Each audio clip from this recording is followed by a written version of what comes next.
Now, today we are going to start the respiratory system, respiration. Respiration is one of the very important process in all living organism. जितने भी जीवधारी होते हैं, जितने भी पेड़ और पौधे हैं, जितने भी जीव हैं, इन सब में रेस्पिरेशन एक बहुत इंपॉर्टेंट प्रोसेस होती है. ये कोई भी लिविंग ऑर्गेनिज्म ऐसा नहीं जिसमें ना होती हो. अब वो बात अलग है कि ये प्रोसेस जो है वो अलग अलग तरीके से अलग अलग एनिमल्स में होती है, अलग अलग प्लांट्स में होती है, but respiration is there in all living organism. Respiration की जो बेसिक डिफिनेशन दी गई थी, तो रेस्पिरेशन को हम how we can define the respiration. Respiration के लिए this is an process of breaking up of the organic molecule to release the energy. हम ऑर्गेनिक मॉलिक्यूल जो हमारी बॉडी में मौजूद हैं उनको ब्रेक करके उससे एनर्जी ऑब्टेन करते हैं, एनर्जी मिलती है हमको, and that energy is been converted either in the form of the ATP और it is directly consumed in the processes, biological processes. So respiration is a process of biological oxidation in which energy is released. In other words, we can say, here's the definition, that the process of production of bioenergy in living cells is called as respiration. Living cells के अंदर जो भी bio energy release होने की जो process होती है, bio energy form होने की जो प्रोसेस होती है, उसको हम लोग रेस्पिरेशन कहते हैं. रेस्पिरेशन जो है, इसकी इनिशियल जो स्टडीज़ की गई थी, तो रेस्पिरेशन के बारे में थोड़ी बहुत जानकारी जो शुरू में मिली थी वो 1600 सेंचुरी में मिली थी, and that was by Robert Boyle and the Robert Hooke. इन्होंने पहली बार they explain first time the process of respiration, but बहुत डिटेल में नहीं किया था. बेसिक खाली बात कही थी कि रेस्पिरेशन होता है, and that process of respiration was reported in 1600 century by help of by Robert Boyle and the Robert Hooke. Later on Lavoisier का नाम आपने सुना होगा. जब आप कभी ऑक्सीजन के बारे में पढ़ते थे तो आपने पढ़ा था उसके, when you are studying the in chemistry you are studying the about the oxygen, then the name Lavoisier was there. तो लेवोजियर ने पहली बार ये ऑब्जर्व किया that oxygen is essentially required for process of respiration. यानी utility, importance of oxygen जो थी उसकी रेस्पिरेशन में क्या इंपॉर्टेंस होती वो एक्सप्लेन किया था. वो आपको याद होगा, जिन लोगों ने पढ़ा होगा कभी ठीक से, उनको मालूम होगा कि वो एक्सपेरिमेंट किया गया था कि वो बेल जार रखा था ग्लास प्लेट के ऊपर, और उसमें एक में तो खाली ऐसे ही रैट रख दिया गया था, और दूसरे में क्या किया था, एक मोमबत्ती जला के रख दी गई थी और उसके साथ में रैट रख दिया गया था. मोमबत्ती चूँकि जल रही थी, तो that's why during burning of the that candle the entire oxygen was consumed. तो उसके उस बेल जार के अंदर की ऑक्सीजन खत्म हो गई और वो चूहा जल्दी बीमार बेहोश हुआ, उसके बाद मर गया. पर उसके कंट्री जिस केस में खाली चूहा बंद था जिसमें ऑक्सीजन का, उसमें टाइम लगा.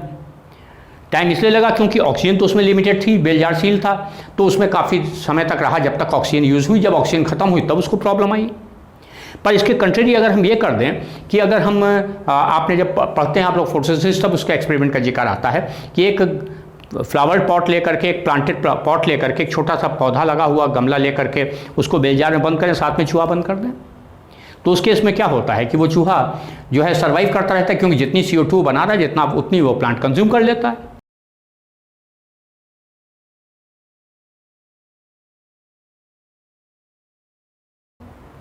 So the CO2 was formed by the rat and that was consumed by the plant. So that's why the oxygen was emitted by the plant. वो तो प्लांट ऑक्सीजन एमिट कर रहा था और CO2 कंज्यूम कर रहा था, और रैट जो था वो ऑक्सीजन कंज्यूम कर रहा था और CO2 एमिट कर रहा था. तो उससे हुआ क्या कि वो बैलेंस मेंटेन रहा, तो उसमें बहुत लंबे अरसे तक चूहा सर्वाइव कर गया. पर इससे एक चीज़ जो कन्फर्म हुई वो ये कि रेस्पिरेशन के लिए ऑक्सीजन चाहिए होती है, और ये कन्फर्म किया लेवोजियर ने. तो इसलिए this is one of the important thing. Lavoisier explain the importance of the oxygen in the process of respiration. Now next is when we talk about the respiration, then we know that there are basically two type of the respiration. respiration जब हम लोग बात करते हैं तो हम लोग जानते हैं कि respiration दो तरीके का होता है.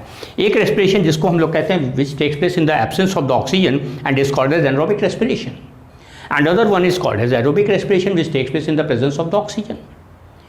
सो anaerobic respiration is a most primitive process because अगर आपको एवोल्यूशन ऑफ लाइफ के बारे में बेटर आइडिया हो, बेहतर समझे हुए हो, तो आपको मालूम होगा कि the oxygen in the molecular state was only formed after appearance of the green plants. Before that there was no free oxygen in the environment, and that's why उस समय जो लाइफ थी, जो प्रिमिटिव लाइफ थी, वो anaerobic nature की हुआ करती थी. and that's why the anaerobic method is the most primitive method of the respiration. और ये anaerobic respiration जो होता है ये हमेशा या तो primitive organism में होता है काफ़ी सारे बैक्टीरिया भी ऐसे तो जो एनारोब्स होते हैं। और उसके अलावा जब हम लोग कभी एक्सेसिव मस्कुलर एक्सरसाइज करते हैं तो उसमें भी जितनी हमको ऑक्सीजन चाहिए होती है उस रेशियो में हम ऑक्सीजन सप्लाई नहीं कर पाते। अगर हम बहुत तेज़ी चल रहे हैं, दौड़ लगा रहे हैं, भाग रहे हैं, कोई काम कर रहे हैं, तो उस केस में क्या होता है कि जितनी ऑक्सीजन हमको चाहिए होती है, हमारी मसल्स को चाहिए होती है, उस रेशियो में ब्लड हमारा उन मसल्स को उतनी ऑक्सीजन पहुंचा नहीं पाता। ऐसी कंडीशन में मसल्स क्या करती हैं कि अगर हमने खाली एक बार हाथ यूँ मोड़ा और यूँ रिलैक्स कर दिया तो ठीक है, उतने में काम चल जाएगा। पर अगर यही प्रोसेस में 200 बार, 300 बार, 400 बार करने खड़ा हो जाऊंगा तो in that very case there will be a condition of oxygen deficient in the muscles. वो ऑक्सीजन में मसल्स जो हैं उनमें ऑक्सीजन की कमी की कंडीशन पैदा हो जाएगी और ऐसी कंडीशन में वहाँ एनरोबिक रेस्पिरेशन इंड्यूस हो जाएगा और एनरोबिक रेस्पिरेशन से ही मसल्स अपना काम चलाना शुरू कर देंगी जब तक उनको सफिशिएंट ऑक्सीजन नहीं मिलती। तो ये एनरोबिक रेस्पिरेशन जो है, it takes place always in the absence of the oxygen, whereas aerobic respiration takes place in the presence of the oxygen. ये एनरोबिक रेस्पिरेशन जो होता है इसमें हमेशा एंड प्रोडक्ट के फॉर्म में लैक्टिक एसिड की फॉर्मेशन होती है। तो ये लैक्टिक एसिड जो होता है ये जब भी कभी ब्रेकडाउन होता है तो कार्बोहाइड्रेट का ब्रेकडाउन होता है। कार्बोहाइड्रेट के ब्रेकडाउन का जो आपको याद होगा, हम लोग आगे बात करेंगे इसी चैप्टर में आगे, कि जब रेस्पिरेशन बिगिन होता है तो उसमें जो डिफरेंट स्टेप्स होते हैं उनमें पहला स्टेप जो होता है that is actually glycolysis. Glycolysis is followed by Krebs cycle. तो ग्लाइकोलिसिस की जो प्रोसेस होती है उसमें ग्लूकोज से हम एंड प्रोडक्ट क्या बनाते हैं, पायरुविक एसिड। ये पायरुविक एसिड बनने तक की प्रोसेस तो कॉमन रहती है, चाहे एरोबिक रेस्पिरेशन चाहे एनरोबिक रेस्पिरेशन हो। एनरोबिक रेस्पिरेशन के केस में जब ग्लूकोज का ब्रेकडाउन होकर पायरुविक एसिड फॉर्म होता है, इसके बाद वो पायरुविक एसिड लैक्टिक एसिड में कन्वर्ट हो जाता है और वो लैक्टिक एसिड जो है ये बनता है मसल्स में। बहुत सारे बैक्टीरिया जो होते हैं वो भी फर्मेंटेटिव ब्रेकडाउन प्रोसेस जो करते हैं कार्बोहाइड्रेट की, उनमें एसिड की फॉर्मेशन करते हैं। तो बैक्टीरिया भी लैक्टिक एसिड बना सकते हैं या डिफरेंट एसिड्स बना सकते हैं और साथ ही साथ मसल्स भी बना सकती हैं। और ये बनती कैसे हैं, by utilisation of the pyruvic acid which was form during the glycolysis. तो ग्लाइकोलिसिस तक का लेवल तो दोनों तरह के रेस्पिरेशन में होगा। तो इस वाले में भी ग्लाइकोलिसिस हुई और उससे पायरुविक एसिड बना, that pyruvic acid is been consumed in the process of anaerobic respiration, and the end product in the case of the muscles or in the case of the certain bacteria it is lactic acid. और अगर by the way ये case east का हो then there is slight difference कि pyruvic acid बनने तक की तो प्रोसेस सेम होती है, पर पायरुविक एसिड बनने के बाद जो एक प्रोसेस होती है वो होती है फर्मेंटेशन की। और फर्मेंटेशन में जो प्रोडक्ट बनता है वो बनता है एथनॉल, इथाइल अल्कोहल। तो अल्कोहल फॉर्मेशन होती है and this is called as fermentation. अब फर्मेंटेशन एंड एरोबिक रेस्पिरेशन में फ़र्क क्या होता है, what is the difference between anaerobic respiration and fermentation. Anaerobic respiration में हमेशा इंट्रासेलुलर एंजाइम्स यूज होते हैं। The cells enzymes which are present inside the cell were used in the process of respiration or anaerobic respiration. During anaerobic respiration, intracellular enzymes are being used. जो अनाक्सी श्वसन होता है, जहाँ oxygen use नहीं होती है, वहाँ पर ये प्रोसेस सेल के अंदर होती है। सेल के अंदर होती है इसलिए इसे अंतराकोशिकीय क्रिया भी कहते हैं and this is called as intracellular reaction. तो intracellular reaction takes place during the anaerobic respiration. So this is the intracellular process. This process is intracellular process. The enzymes are secreted or present inside the cell and the process of breakdown is also going on there inside the cell. But in the case of the fermentation, the condition is slightly different. In this case, the fermentation, each cell secrete an enzyme which is extracellular enzyme zymase. And this zymase is responsible for breakdown of the carbohydrate. तो east कोशिकाएँ जो हैं ये अपनी कोशिका से एक विशेष प्रकार का एंजाइम बाहर निकालती हैं और वो बाहर निकलने के बाद वो आसपास जो कार्बोहाइड्रेट होता है उस पर रिएक्ट करता है और उसके बाद वो फॉर्म करता है अल्कोहल, इथाइल अल्कोहल। इन दोनों केसेस में जो बेसिक डिफरेंस है कि this is intracellular process and this is extracellular process. Here intracellular enzymes are been used, here extracellular enzymes are been used. तो फर्मेंटेशन एंड एनारोबिक रेस्पिरेशन में कोई ज़्यादा major difference नहीं है। पायरुविक एसिड बनने तक की क्रिया कॉमन है, सेम है। उसके बाद वेरिएशन हो जाता है और पायरुविक एसिड जो है वो अगर खाली एनारोबिक रेस्पिरेशन हो रहा है, केवल अनाक्सी श्वसन हो रहा है, ऐसी कंडीशन में वो बनाएंगे एसिड। लैक्टिक एसिड प्रेफरेंशली बनता है, तो वो बनाएंगे एसिड, और ये प्रोसेस मसल्स और बैक्टीरिया में होती है। मसल्स में बहुत फ्रिक्वेंटली होती है, जब हम एक्सरसाइज करते हैं, जब ज़्यादा चलते हैं, ज़्यादा बोलते हैं, ज़्यादा हाथ पैर चला रहे होते हैं, तो उस समय मसल्स बहुत सारा काम करती हैं, उस समय लैक्टिक एसिड बनने लगता है, और वो लैक्टिक एसिड बाद में ऑक्सीडाइज होता है, बाद में बॉडी से रिमूव किया जाता है। दैट इज डिफरेंट कॉन्सेप्ट, वो हम लोग कभी बाद में बात करेंगे। और या फिर बैक्टीरिया जो होते हैं, जब ये कार्बोहाइड्रेट को ब्रेक डाउन करते हैं, तो ये दे यूटिलाइज द कार्बोहाइड्रेट, और उसके बाद वो बॉडी के अंदर ही अपने जो उसको ब्रेक डाउन करके उससे एसिड बनाते हैं। तो दोनों केसेस में लैक्टिक एसिड फॉर्म हुआ, और प्रोसेस जो हुई वो इंट्रासेलुलर हुई, और ये हुई कहाँ, ये हुई इन एब्सेंस ऑफ ऑक्सीजन। ये भी process in absence of oxygen हुई, पर फर्क क्या हुआ, इसमें ईस्ट सेल में ये भी प्रोसेस जो है वो एनारोबिक रेस्पिरेशन की हुई, मगर इसमें एक डिफरेंस हुआ ये कि जो इसमें एंजाइम सिक्रीट हुआ वो ईस्ट ने सिक्रीट किया और वो सेल के बाहर निकला। That was the extracellular process. So this is the extracellular reaction and this is the intracellular reaction. Rest of the things are common. Pyruvic acid यहाँ भी बनेगा, पायरुविक एसिड वहाँ भी बनेगा, पर यहाँ पायरुविक एसिड बनने के बाद एसिड बन जाएगा, और यहाँ पायरुविक एसिड बनने के बाद फर्मेंटेशन में वो अल्कोहल में कन्वर्ट हो जाएगा। इन दोनों केसेस में स्लाइट क्वांटिटी में, थोड़ी सी क्वांटिटी में हीट जनरेट होती है, बहुत ज़्यादा क्वांटिटी में हीट नहीं होती, और एटीपी का गेन इसमें बहुत कम होता है। यू नो कि ग्लाइकोलाइसिस में खाली 2 एटीपी हमको मिलते हैं। वो हम लोग जब बायोकेमिस्ट्री की बात करेंगे तब बताएंगे कि जो ग्लाइकोलाइसिस की प्रोसेस होती है उसमें खाली 2 एटीपी मिलते हैं। तो जाहिर है कि इस प्रोसेस में या इस प्रोसेस में जो एटीपी गेन होगा वो बहुत कम होगा, बहुत कम क्वांटिटी में होगा। और वो कम क्वांटिटी में जो एटीपी गेन होता है वो या तो एटीपी बनेगा, और कुछ एक्स्ट्रा जो रेडिएट हीट होगी वो रेडिएट हो जाएगी इन the form of the heat. तो यहाँ पे भी स्लाइट हीट रेडिएट होगी, और स्लाइट हीट यहाँ भी रेडिएट होगी, पर यहाँ और दोनों जगहों पर एटीपी गेन ऑलमोस्ट नेग्लिजिबल होता है। इसमें एटीपी का गेन बहुत कम होता है, लगभग कुल 2 एटीपी मिलते हैं। Only 2 ATPs are been formed. Now other process, that is the most important thing, और this is the most common process, this is called as aerobic respiration. Aerobic respiration takes place inside the cell in almost all living cells. ज़्यादातर cells ने, ज़्यादातर organism जो होते हैं ये aerobic respiration करते हैं। प्लांट्स भी करते हैं, एनिमल्स भी करते हैं, काफ़ी मेजॉरिटी जो है वो एरोबिक होती है। ये तब एरोबिक रेस्पिरेशन शुरू कब हुआ, फिर again will go back to the process of evolution, कि जिस समय ओरिजिन ऑफ लाइफ के बाद जब कोइसरवेट्स बन गए, जब प्रोकैरियोट्स बन गए, जब तक ग्रीन प्लांट्स की फॉर्मेशन नहीं हुई थी, उस समय तक एनवायरनमेंट में ऑक्सीजन नहीं थी, ये ध्यान रखना है।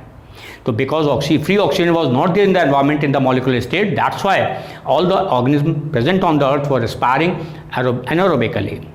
But after that, when the oxygen was formed after the photosynthesis, that means after the appearance of the green plants, जब हरे पौधे दुनिया में आए, जब उन्होंने फोटोसिंथेसिस शुरू की, उसके बाद फिर जो है ऑक्सीजन बनना शुरू हुई मॉलिक्यूलर स्टेट में।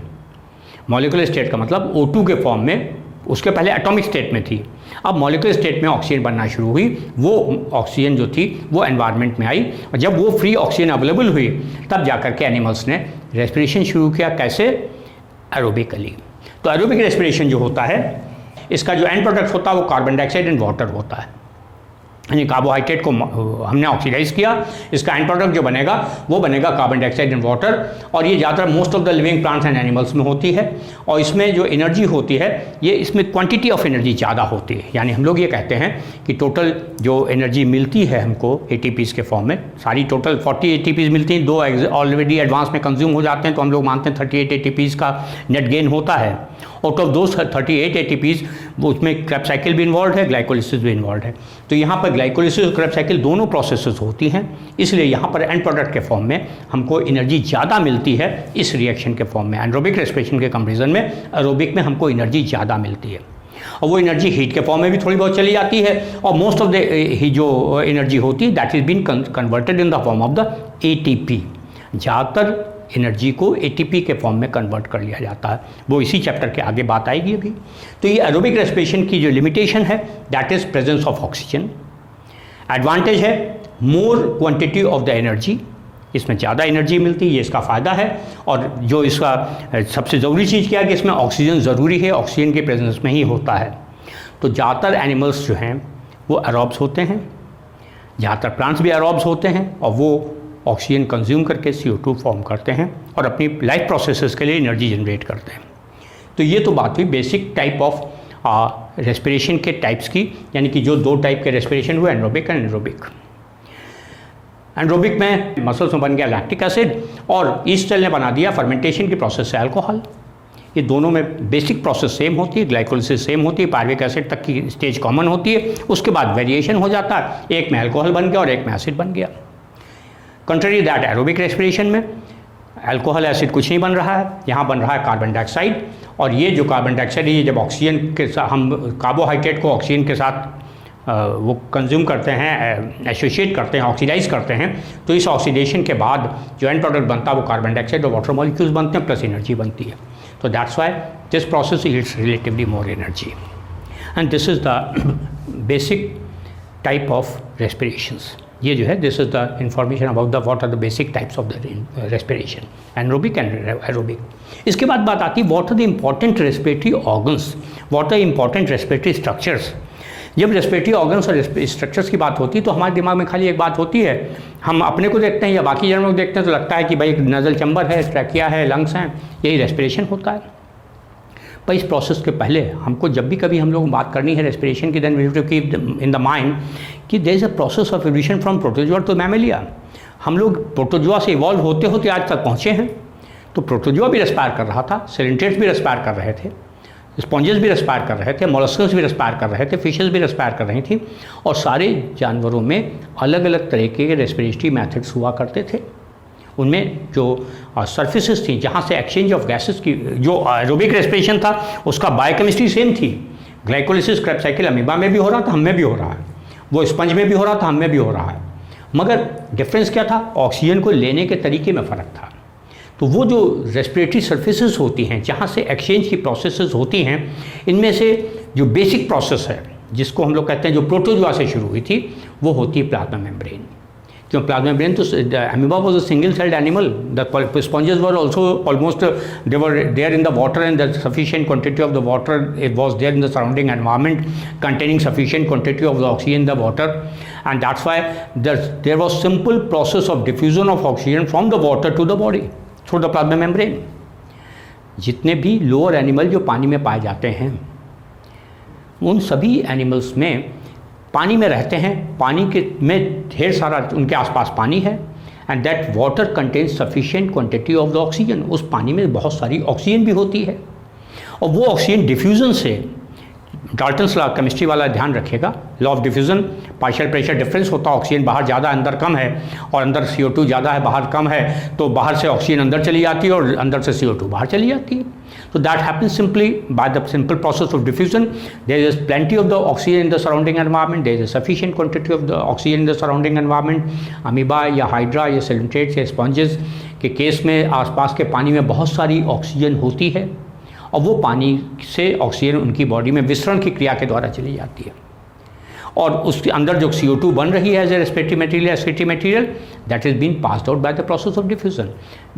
जो CO2 बनी वो डिफ्यूजन से बाहर निकल गई, पानी में चली गई, और जो पानी में ऑक्सीजन घुली हुई थी वो प्लांट एनिमल्स के अंदर चली गई। अगर एक्वेटिक प्लांट हैं तो वहाँ भी यही होगा, रूट्स वगैरह ऐसे ही पानी एब्जॉर्व कर लेंगे, जो सबमर्ज्ड हैं या फ्लोटिंग हैं उनके केस में भी यही होगा। तो इस तरीके से जो प्राइमरी रेस्पिरेटरी सरफेस है, विगल्सवर्थ हैं, वो एक साइंटिस्ट हैं जो कि जिनका रेस्पिरेशन पे काफ़ी काम है, जिन्होंने बताया कि the primary respiratory surface in all living organism is the plasma membrane. हमारे केस में या कोई भी जानवर हो, सबके केस में primary respiratory surface plasma membrane ही होती है। आप सोचेंगे हमारे केस में प्लाज्मा मेम्ब्रेन कैसे होती है?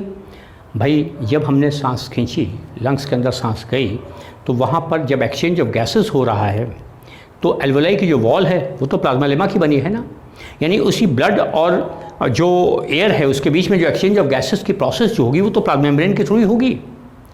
तो चाहे अमीबा हो, वहाँ भी एक्सचेंज ऑफ गैसेस के लिए प्लाज्मा मेम्ब्रेन रिस्पॉन्सिबल है, और हमारे केस में भी रिस्पॉन्सिबल है।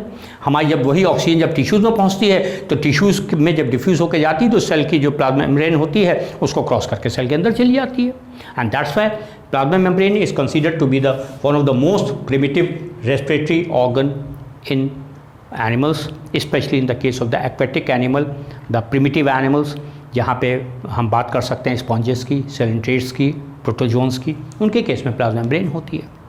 इसके बाद दूसरा जो रेस्पिरेटरी ऑर्गन है दैट इज द इंटेगुमेंट। बहुत सारे जानवर ऐसे हैं those which are capable of respiring through the their integument. बहुत सारे ऑर्गेनिज्म ऐसे हैं, बहुत सारे एनिमल्स ऐसे हैं जो कि इंटगमेंट यानी कि बॉडी सरफेस के थ्रू एक्सचेंज ऑफ गैसेस कर लेते हैं या रेस्पिरेशन कर लेते हैं। Earthworm is the one of the best example.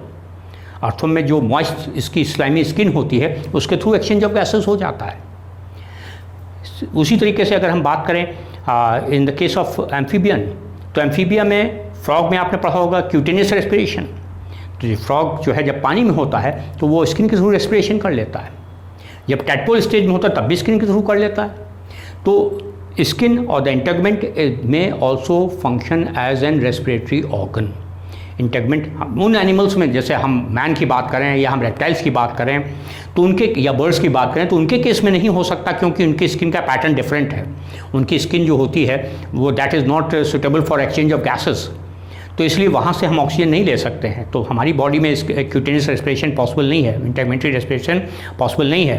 पर एम्फीबियंस के केस में, एनिलिड्स के केस में, बहुत सारे जो एनिमल्स हैं, जो एक्वेटिक एनिमल्स हैं, उनके केस में इंटगमेंटरी रेस्पिरेशन होता है और इंटगमेंट के थ्रू, स्किन के थ्रू the exchange of gases takes place and that exchange of gases responsible for the process of cellular respiration. So integument plays one of the important role in the process of respiration. It is also considered as one of the important respiratory organ. Next is book lungs. Book lungs is a book-like structure present in the case of the arachnids. जो spider वगैरह group के जो members होते हैं, इनमें जो special type का respiratory organ होता है वो बुक लंग्स कहलाते हैं। तो उनके केस में एक यूँ समझ लीजिए कि आप एक किताब लीजिए, उसके हर अल्टरनेट पन्ने पे गम लगा के उसको चिपका दीजिए और फिर पीछे से उसमें एक होल कर दीजिए और उसमें से जब आप एयर इंजेक्ट करेंगे तो क्या होगा, वो पन्ने यूँ करके बैलून तरीके से फूल जाएंगे। उस तरीके स्ट्रक्चर जो फॉर्म होते हैं, those are called as book lungs. तो in the case of the arachnids, the book lungs are one of the common respiratory structure present for the process of respiration. Because this is a book-like structure, so it is named as book, and because it functions as a lung, so it is called as book lung. तो ये book lungs जो हैं, they are the important respiratory structures which are especially present in the case of arachnids, especially the spider etc. वहाँ पर book जैसे structures होते हैं which participate in the process of respiration. Next is the trachea. Trachea is also one of the important respiratory system, respiratory organ in the case of insects. Insecta के case में arthropoda के बहुत सारे complicated classification arthropoda का होता है, उसमें arthropoda का एक ग्रुप जो है वो इंसेक्टा कहलाता है, जिनमें कीट आते हैं। जो इंसेक्ट होते हैं, इनके केस में जो रेस्पिरेटरी ऑर्गन होता है ये एक्चुअली एक ट्यूबुलर स्ट्रक्चर के फॉर्म में होता है बॉडी के अंदर ही अंदर।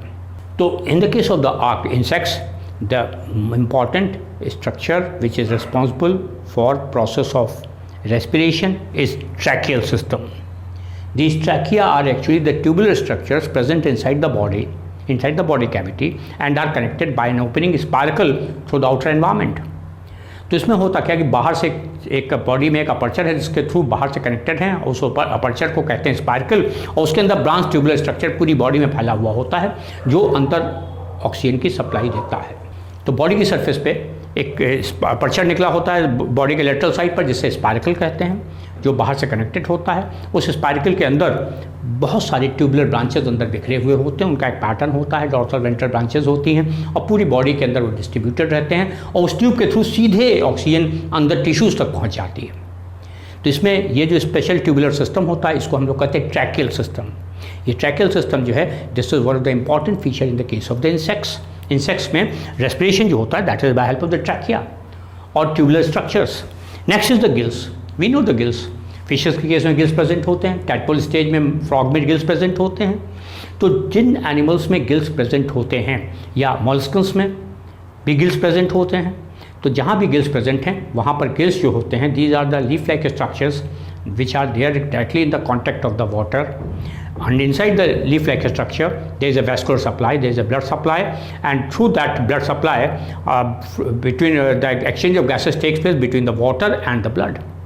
जो गिल्स होते हैं ये प्लेट लाइक स्ट्रक्चर्स होते हैं और ये प्लेट लाइक स्ट्रक्चर्स होने से इनके अंदर बाहर से ऑक्सीजन अंदर आ जाती है और CO2 अंदर से बाहर निकल जाती है। तो चाहे वो फिशेस का केस हो, चाहे टैडपोल लार्वा का केस हो, चाहे वो मॉलस्कन का केस हो, जहाँ कहीं भी गिल्स प्रेजेंट होते हैं, in all those cases the respiration takes place by help of a specialized structure which is called as gills. Then next important structure is the intestinal mucosa. In some of the animals the intestinal mucosa also helps in process of exchange of gases.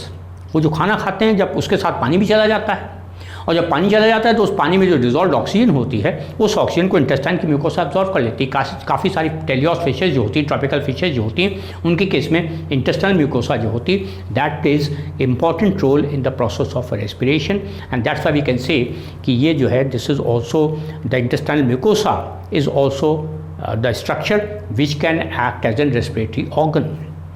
यहाँ पर हमने लिखा नहीं है मगर एक बता देते हैं, जो एक एनिमल होता है सी कुकम्बर, जिसे हम लोग कहते हैं होलोथुरिया।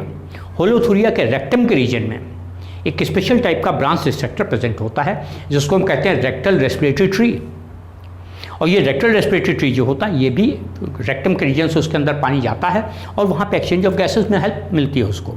तो this rectal respiratory tree is used for process of respiration in the case of the holothuroids. Echinodermata का वो ग्रुप जो कि होलोथोराइडा कहलाता है, उनके केस में जो रेस्पिरेशन होता है वो रेक्टल रेस्पिरेटरी ट्री से हो जाता है।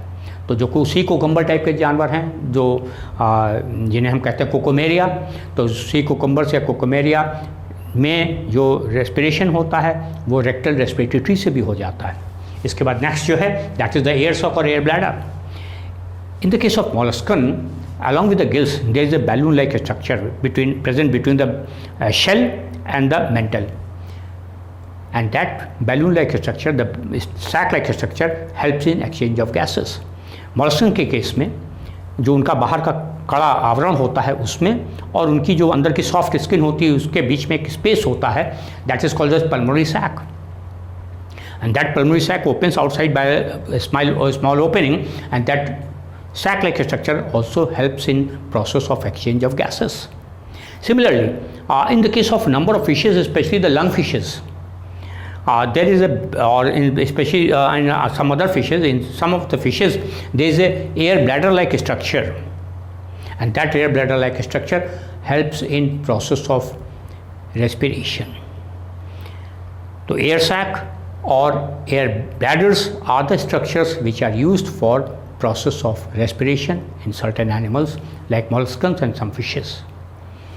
And the last structure is the most important structure which is present in most of the higher animals, that is the lungs, and that is the alveolar lungs. Alveolar lungs की special feature क्या होता है कि lungs जो होते हैं, as in the case of the frog if we talk, then in the frog there is a balloon like structure with slight partitions. The well developed alveoli like structures are not there in the case of the frog.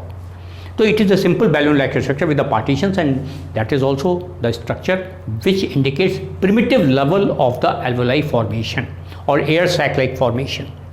But after that, especially in the case of the man, the lung is spongy.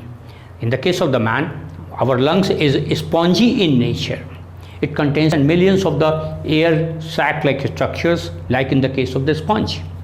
And those structures there, those air sacs are called as alveoli, and that's why these lungs which are present in the case of the higher animal, especially in the case of the mammals and the man, they are called as alveolar lungs. And these alveolar lungs play an important role in the process of respiration. Why the alveoli formation was required? Because our basal metabolic rate is quite high in comparison to the other animals, and that's why we need relatively more quantity of the oxygen.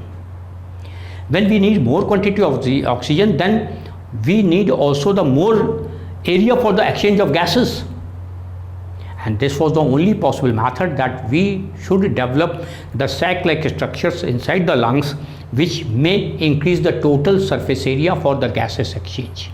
And that is why alveolar lungs are designed in such a way that they increase the area of the lungs thousands of times, and that facilitates the process of excessive exchange of oxygen and carbon dioxide to facilitate the process of respiration, to facilitate the requirement of the oxygen requirement in the body. So that's why alveolar lungs were formed. तो alveolar lungs जो हैं वो तब design किए गए जब लगा कि हमारा जो बेसल मेटाबॉलिक रेट है वो बहुत ज़्यादा है, हमको बहुत सारी ऑक्सीजन चाहिए, और उतनी ऑक्सीजन जो है वो खाली स्किन से या खाली प्लाज्मा मेम्ब्रेन से नहीं मिल सकती थी।